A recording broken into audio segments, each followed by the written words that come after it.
Hoy,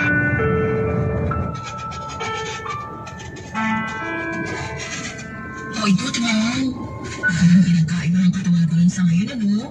Ang sexy ko talaga dati. Hindi mo lang halata ngayon. Edit mo kasi ako eh. Hindi na rin ako maganda. Maganda ka pa rin naman po. Po? Di ba sabi ko sa'yo, huwag ka na magpo? 2 taon lang naman ang agwat namin ng kapatid ko. Tsaka alam mo ba?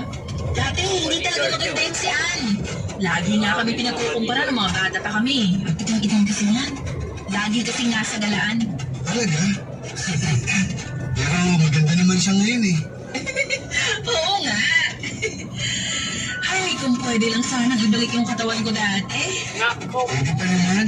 Basta exercise lang saka proper diet. Siguro nag-workout ka, no? Ang ganda kasi ng body ng katawan mo. Siguro kaya ka ayaw ka kawalan ng kapatid ko. Ang totoo, ako yung may ayaw na mawala siya. Sus! Sana magtagal tayo. Pero wapo ka, ha? Bet kita para sa kapatid ko. Siguro may nangyari na sa inyo, no? Ano ba yung mga tanong mo, Rosie? Wala ka na ba talagang kaibigan? Boyfriend ko yung kausap mo, no?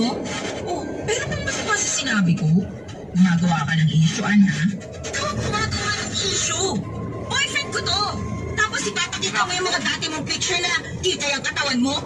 Ano, binubugaw mo na yung sarili mo? No. Sa boyfriend ko ba talaga, ha?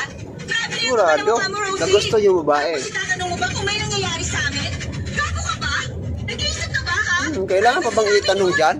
Naku, Jiro, pasensya ka na. Ganyan talaga yung kapatid ko. Madalas talaga hindi kami nagkakasundo niyan kahit noon pa. Aray ko. Siguro, kayo na lang yung mag-usap. Ayos na muna ako, ha? Pasensya na rin po ate. Okay lang, mauna na ako. Oo, sana mamatay ka na. Aboy. Mamatay ka na lang! Babe, ano ba? Ba't ka ba ganyan makareact? Ano ba? Kitang-kita ko nung nilalandi ka na ng ate ko. Tapos tatanungin mo kung bakit ganito ako makareact? Babe, alam kong hindi kayo nagkakasundo ng ate mo. Pero hindi tama maging ganyan yung reaksyon mo. Na dahil lang sa mga sinabi niya sa akin. Oo, magmura. Pero, tinatanong ka na nga niya kung may nangyayari daw ba sa atin. Tapos ano susunod na tanong niya? Kung masarap ba ako sa kama? Wala naman siyang ganun na sinabi, di ba? Nagkakaganyan ka lang kasi hindi kayo magkasundo. Pero sana isipin mo naman kung ano yung nararamdaman ko ngayon. Yung nararamdaman ko kanina nung pinapakita niya yung picture niya na nakabikini. Nung kinukumpara niya kami noon. Nung sinasabi niya na ang ganda ng katawan mo. Iniisip ko ba kung ano yung nararamdaman ko noon? So anong gusto mo mangyari ngayon? Mag-break na lang tayo! Na! Aray Aray ko! ko, Paul. Uy,